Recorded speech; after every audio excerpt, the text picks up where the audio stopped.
Hi everyone, this is your PFC coach Kamal Sani, and today I will be talking about how to achieve your fitness goals by taking care of the energy, the macronutrients, and the micronutrients. So guys, fitness का मतलब क्या होता है कि fitness is a component of health. Health and fitness are two different things. Being healthy means कि आप fit हो बहुत सारे फैक्टर्स में, जैसे कि सोशल फैक्टर्स, आपका आपका माइंड स्टेबल है, फिजिकली फिट हो, आप डिजीज़ फ्री हो, आपके इमोशंस अच्छे से आते हैं, आपकी hair health, nail health, skin health अच्छी है, तो it comprises of so many factors. उसी चीज़ को हम कंसीडर करने के बाद ये बोल सकते हैं कि आप जो हैं हेल्दी हैं।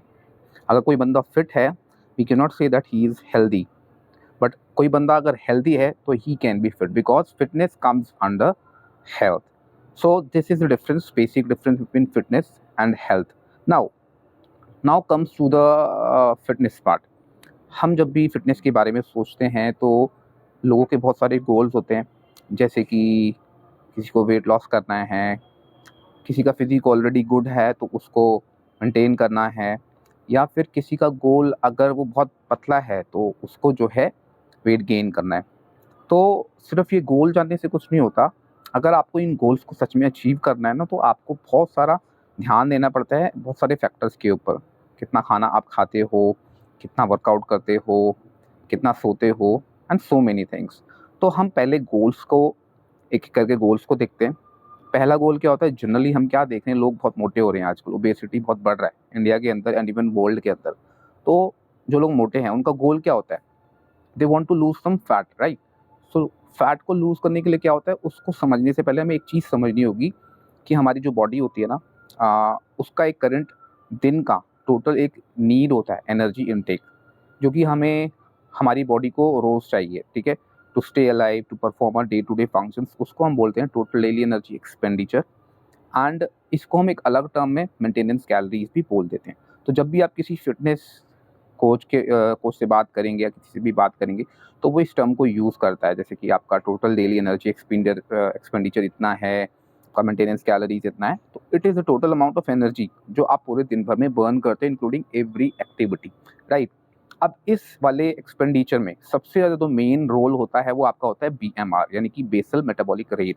ये कंप्राइज करता है आपका 70% ऑफ एनर्जी नीड्स. मीन्स अगर आप दिन में कुछ भी नहीं करते हो, अगर आपका मेंटेनेंस कैलोरीज 2000 कैलोरीज है, तो इसका 70% एनर्जी जो बर्न होता है ना, वो आपके ऑर्गन्स और आपको सिर्फ जिंदा रहने के लिए वो बर्न करते हो.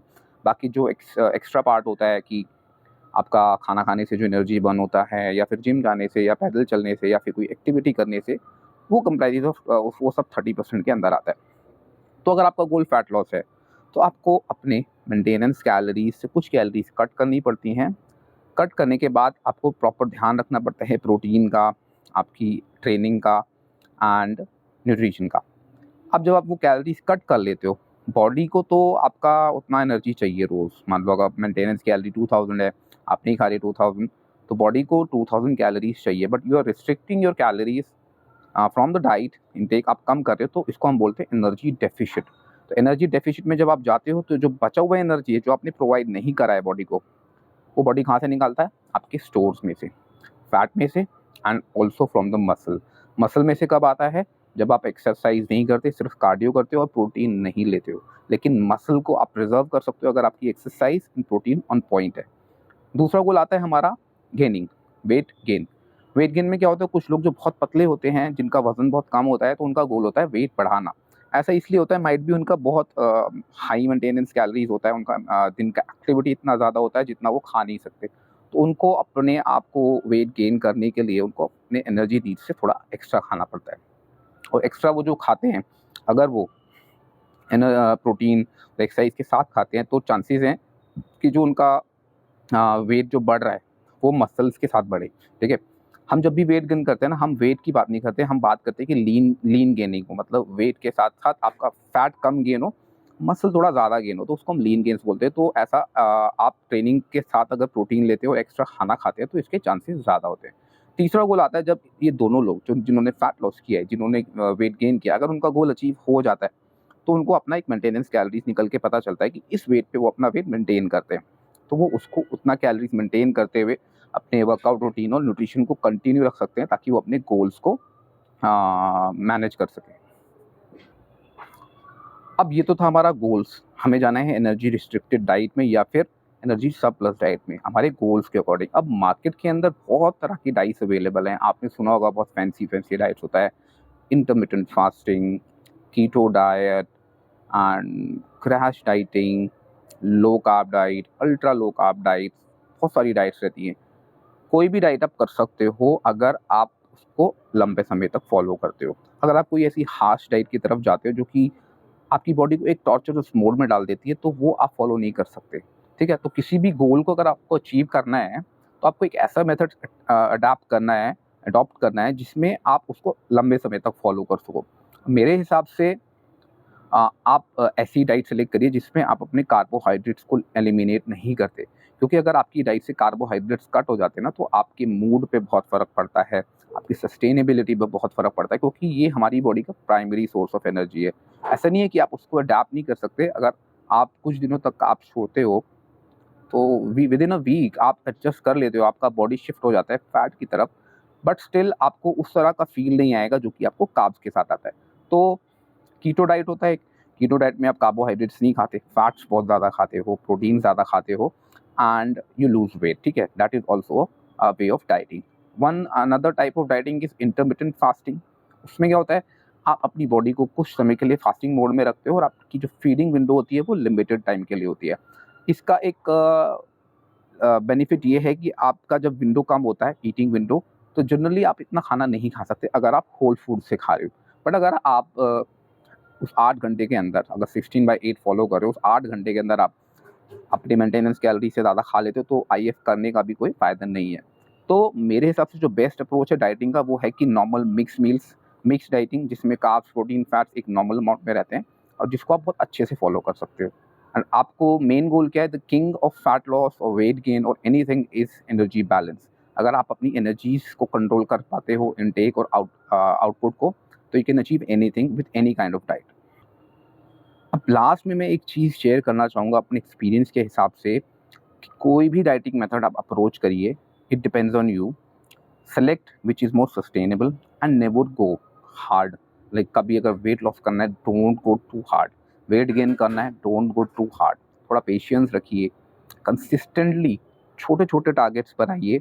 वीक में आधा किलो या फिर 1 किलो वज़न मैक्सिमम आपको लूज़ करना है। अगर गेन भी कर रहे हो तो मंथ में 2 से 3 किलो गेन करना है, जिससे आपकी बॉडी ना कभी भी एक ऐसे हार्मोनल इम्बैलेंस स्टेट में नहीं जाएगी जो आपको खाना खाने के लिए फोर्स कर देती है। मतलब बहुत सीवियर डेफिसिट में चले जाते हो तो आप उसको सस्टेन नहीं कर पाते, ठीक है? भले ही आपकी डाइट में कार्ब्स है बट आप इतनी कम कैलोरीज पे भी सस्टेन नहीं कर सकते।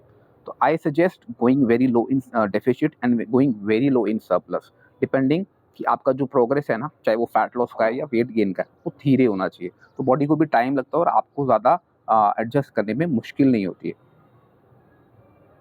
So that is all about fitness goals, how we can achieve that, taking care of your macronutrient and also micronutrient. Micronutrient आपकी डाइट में नॉर्मली आप अगर फ्रूट्स एंड वेजिटेबल्स खाते हो, अलग अलग तरह का कलरफुल वेजिटेबल्स, तो वो इजीली मेट हो जाता है। एंड तो ये होता है मैक्रो यानी कि carbs, protein and fats along with your micronutrients and yes, two important factors, water and sleep. तो गाइस स्लीप बहुत इंपॉर्टेंट है क्योंकि स्लीप के अंदर हमारी बॉडी की रिकवरी कैपेसिटी बहुत अच्छी होती है। What ever you do, fat loss, muscle gains, so most of the process, anabolic process happens inside when you're sleeping. And because your body is a biological machine and it needs water as a reactant to perform so many reactions, and also it works as a ये toxics को body से बाहर फेंकता है। आपकी body में जो भी रिएक्शंस हैं, मेटाबॉलिक वेस्ट बन रहा है, it is thrown out of the body with the help of water.